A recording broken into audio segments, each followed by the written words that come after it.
That Sober Guy podcast contains adult content, merciless truth, and emotional nudity. Listener discretion is advised. I'm Shane Ramer. You're listening to That Sober Guy podcast, and we help people stay sober. If it's your first time listening, welcome. I'm so glad that you're here today. If you're looking for ways to quit drinking, you can go to thatsoberguy.com. Check out our courses, mastermind groups, one-on-one coaching options. You can also book a 30-minute strategy session with me, and we can talk about your goals. I can answer any questions that you might have. I love helping dudes regain their confidence, quit drinking, become better fathers, husbands, leaders, as well as entrepreneurs and business owners. You can also follow us on Instagram at That Sober Guy Podcast, and all the links from today's show will be in the show notes, so they're easy for you to find. All right, I'm gonna give you 5 quick examples of how maintaining sobriety can enhance business outcomes, work outcomes, whatever the work is that you do. When we have a sober-minded mentality in whatever it is that we do, man, our chances of success, our level of respect, our levels of self-confidence really are elevated in all of those. And so that's what I wanted to talk a little bit about today. Keep this short and sweet. The impact of alcohol on productivity is huge, and I've experienced this firsthand. I was a drywall finisher in my 20s. I drank and partied like crazy during that time. I was not a great employee. I did my best to show up. I did what I had to do to get by and make money and try to pay my bills. And that was the main motivation, because I needed a job, obviously. Had my daughter, I think, was 1, 2 at that time. So there was some incentive there, but other than that, I was miserable in the work that I was doing. I wasn't enjoying it. I didn't enjoy sanding ceilings all day. And, and no disrespect to the trades or to construction or anything like that, man. What's funny is I look back on that now, and I'm so grateful for a couple of my buddies, Josh and Justin. And man, there was a whole crew of dudes who kind of took me in and gave me a job and looked out for me and put me to work and taught me the trades. And, I was very immature at that time, and I wasn't the best employee, but I think I did do my best on certain days when I could. But I was definitely not happy. I was not happy in the work I was doing. I did not enjoy it. I didn't love it. And I knew that God had something more for my life. I could feel that. And I also saw a lot of the negativity and the bad attitudes of some of the older dudes at that time who just were beat up, man. Their bodies were beat up. It's hard work, man. Commuting every day, a couple hours a day in traffic, and then you got to work hard all day. You got to be fast and good. And man, it was really tough. And so what I did is, I was a professional escapism artist, and I drank. I drank on the way home. I drank when I got home. Drank on the weekends. Party down. I just thought that's what I was supposed to do, and even when I got out of the trades and got into the energy industry, I kind of took a step backwards. I went from making like 35, 40 bucks an hour down to making 15 bucks an hour. Imagine that. And trying to, raise a family. And that's really, really difficult, especially trying to live in California at that time. It was so expensive. And it was tough. It was tough, to say the least. And alcohol was kind of a way to escape all of it. And my efficiency, my professionalism, my judgment, all of it was so just not good. I was not up to par on the work that I was doing. And I think I've shared this at one point before. I went for an interview when I got into the mailroom job after I got out of taping. I went in and I was going to get this job. I was working night shift at the time, and I wanted to be on a day shift. And I was so I really needed this day shift. It was going to change everything. The reason I was drinking so much is because I'm stuck on nights, and screw this job. And this guy, Mike, he's an asshole. And, he was the boss at the time, and he wasn't giving me a fair chance, and just excuses and all of the crap. Right. And I was drinking like crazy at that time. I couldn't even stay sober at work. And so I remember going to that interview and it was the exact same job I was going to do. It was just on the day shift. And so I had to interview for it. And I remember thinking, I'm not going I'm not going to drink. I'm going to be good. And what happened? You guessed it. I showed up to the interview highly intoxicated. And I laugh about it now, but it was absolutely ridiculous at the time. I can't believe I did that. And long story short, I don't know if they knew I was drunk or not, but it's really irrelevant at this point. I didn't get the job. I probably interviewed terrible. And man, I was so pissed. It was everyone else's fault. It was Mike's fault. He didn't give me a fair chance and just excuses. It couldn't have had anything to do with the fact that I wasn't showing up to work every day, that I was not, doing my best at work because I wasn't able to. My mind was just not there. My judgment was off. My communication skills were off. And so so long story short, didn't get the job, ended up spiraling downhill even harder, and eventually went and got some help. And, hey, that was 11 years ago today. And thank God that I'm still sober-minded, free from alcohol, and, moving forward, probably the best decision I ever made in my life. But my work habits at that time in my 20s and early 30s, although I did I think what I was saying too with the drive, not to jump all over the place, but I'm going to jump all over the place and backtrack a little bit. I'm so happy that I learned, even though I went through a lot of ups and downs in that time. I wasn't the best employee. I was really messing up certain times. There were times when I did good and I learned a lot at that, but it taught me so much about adversity and about showing up and about being able to do what you don't want to do sometimes and working through it. And it was really, really freaking hard. It was really hard. And that's probably why, at that time, the only tools I knew how to use properly and really well was drinking. And so that worked at that time. But over time, it doesn't work. And over time, whether you're working or you're trying to run a business or grow a business or start a business, man, your ability to be at the top of your game in all aspects of it is going to be highly affected if habitual drinking has really taken over. And it's going to be hard to make any progress. So let's talk a little bit about decreased efficiency. I'm just going to go down some of these points really fast, just to kind of paint a picture of what it might look like for somebody who's struggling. And then we're going to go over these 5 quick examples how maintaining sobriety can enhance your personal life, your business life, outcomes all around. So some of the things you might struggle with, or you might see somebody struggle with if they're having an issue with alcohol, is decreased efficiency, right? Reduced inhibition, impaired judgment, even just being disruptive. Some of those things can really affect somebody, in the work they're doing, can affect their teams, can affect the job in particular. You can also have increased errors. You're slower at what you do. You're just not as good. And then also poor communication. Like, how many times have you, maybe yourself or you've worked with somebody who is obviously, they're either going through it, maybe they have an addiction issue, but they're negative all the time. And they're constantly looking at the glass half empty, and they're bitching about something all the time. They're complaining. Man, I've met a lot of people like that who are stuck in alcoholism and addiction. And I myself have had different times in my life when I've been stuck in that cycle, just negative, dark, pissed off at the world. And man, that is not a way to find a purposeful life in being a good leader and being good at your craft, at your skill, at your work.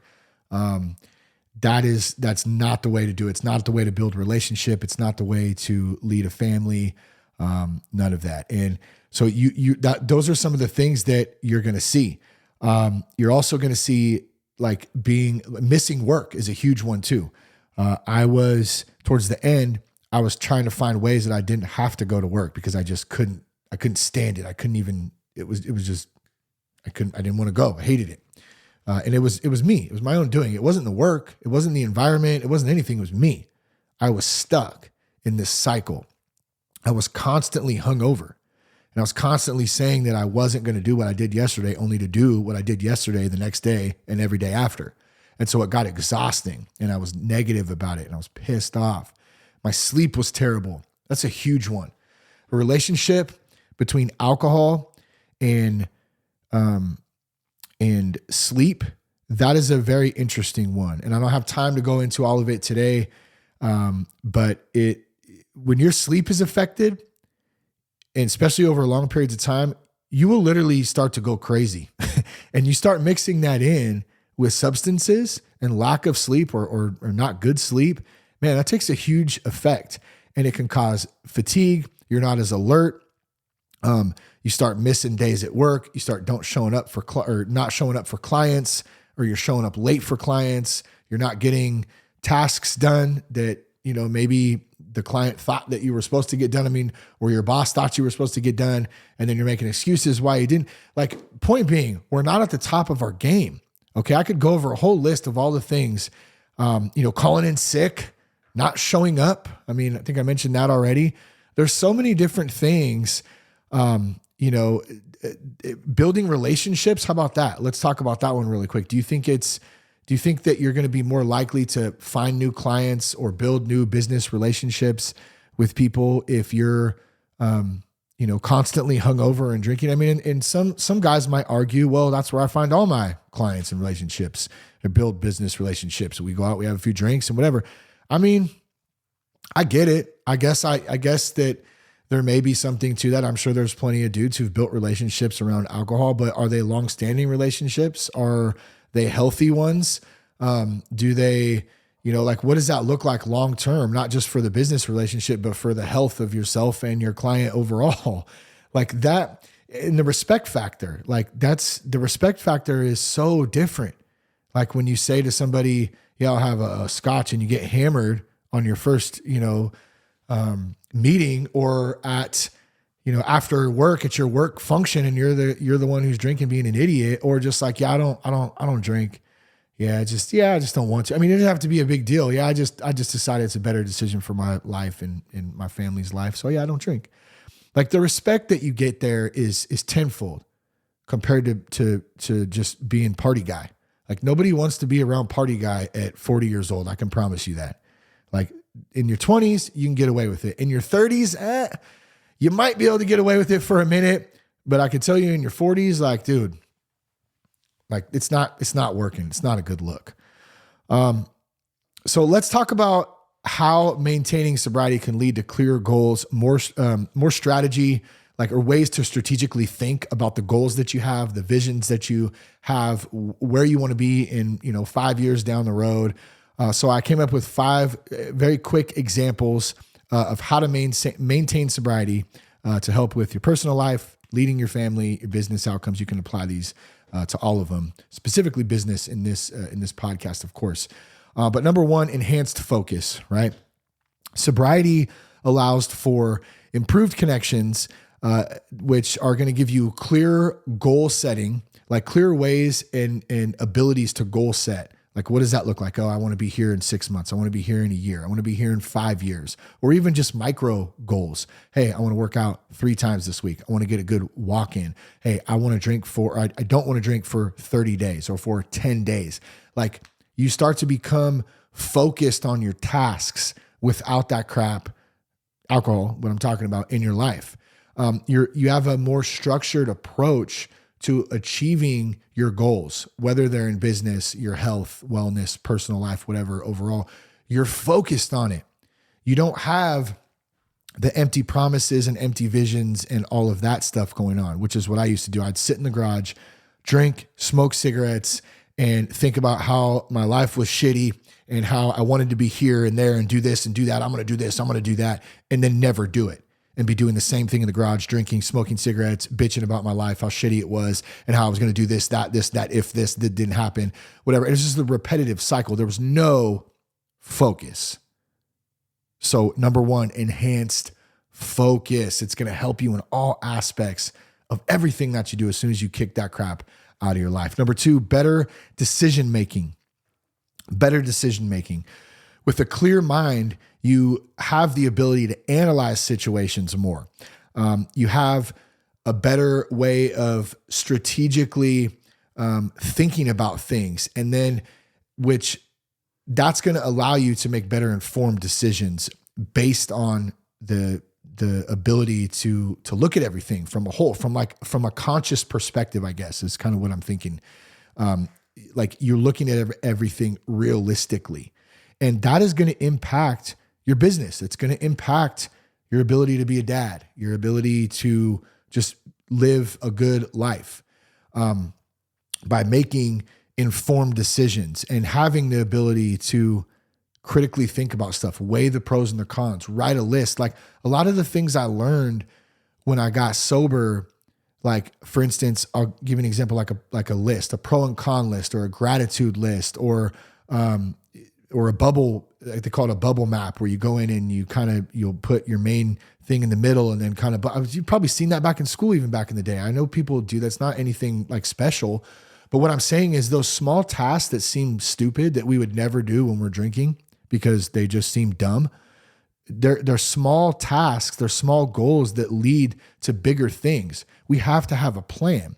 And so when we put a plan in place, when we focus, and then we start making good decisions, man, there's a lot that can come of that.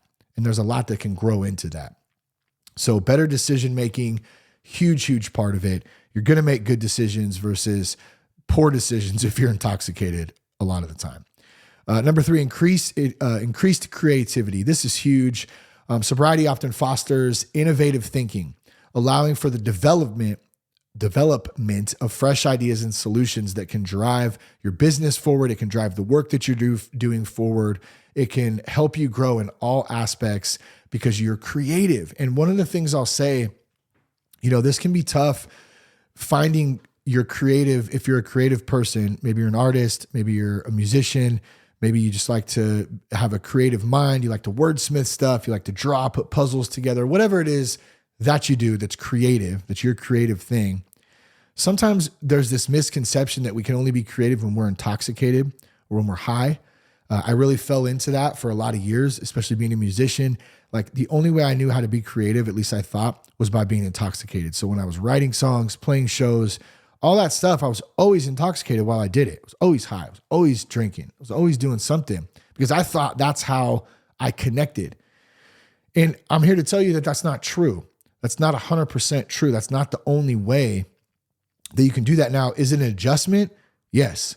When I gave up alcohol and I tried to sit down and play some guitar, it was like I was trying to learn a new language. It just didn't match up. And I quit actually for a while. I didn't really play for a couple of years, I think. But I also, in turn, being creative, it took me about 6 months, and that's how I fell into podcasting. It's by accident almost. And that kind of helped the birth of this new creative onset, in starting a business, starting a podcast platform, starting a coaching business. And it's crazy how it all unfolded like that because it helped to fill that void of the music part, the creativity part. And it also filled a void of wanting to be of service and help others and be able to talk to people and do that, side of it too, which was so helpful for me to just stay on track and to give me some fuel for my fire to keep going and not look back, and like I said, it's been 11 years now. It's crazy. So definitely, yes, it took a minute. It was a little bit of an adjustment, but my creativity aspect a few months in was crazy. I remember I have like 100 envelopes because like I said, I worked in the mailroom. So while I was working, I had a job that I always say it was like a machine operator, and literally a monkey could do it. Like you could stand there as the same thing all day for 8 hours. It's super boring, but I would sit there and I would write notes on these envelopes of all these ideas on how I was going to start a podcast. Cause I didn't know back in the day, like they didn't have all the fancy, I'm sitting on a Rodecaster Pro right now. And I have a great setup. I didn't have that back in the day when I first started. I was a hodgepodge of like old music equipment. They didn't have all the things. It wasn't what it is today. So my creativity aspect of my mind was going crazy, and it gave me so much purpose in starting this platform and, having fun doing it. That was the other big thing, having fun and being creative. And that all came when I got sober because I had to shift my mindset. I had to shift gears in my life. So that's one I get excited about. I'm sure you can tell just because my experience with it if you quit drinking and you have these ideas for your business or whatever it is, like the creativity aspect of this, as you start to grow in that, man, it's like, it can go crazy, and you can start having all different ideas that can lead to some pretty cool and amazing things, both in your personal life and in your entrepreneur business life, or even in the work that you do. If you work for a company and maybe you're a leader in a company and you're trying to lead a team or whatever that looks like for you. All right. Number 4, stronger relationships. This is huge. Maintaining sobriety and being sober-minded and just having that whole, that whole just professionalism about yourself, that you don't mess with that stuff, that can lead to more reliable professional interactions, relationships. You're building connections with different clients, with different coworkers, and you'll notice that your communication skills get a lot better too. Your reliability gets a lot better. All of that stuff, your authenticity, man, that's a big one. You want to build relationships, be yourself, be authentic. People can sniff that crap a mile away if you're not being authentic. And what happens is when we're drinking and when we're stuck in addiction, in that cycle, we're literally not our authentic, we're not our authentic self. That's hard to say for some reason. We're not. The authenticity is there because we don't know who we are, because we're stuck in the art of escapism, and we're escaping and we're trying to live in this fantasy world and escape reality. And so over time, we literally lose who we are. We have no clue. When you sober up and you have to start dealing with things in life on life's terms, and you start to become your authentic self and learn who you are, that is when, you start to become better at communicating with people. You start to become real again. You start to be able to have legitimate, real conversations that you care about. And you find that the small talk stuff that you used to do when you were drinking and partying and in that mentality, it's not just the drinking, it's just the whole mentality. It's so boring, and it's not fun either. What is that noise?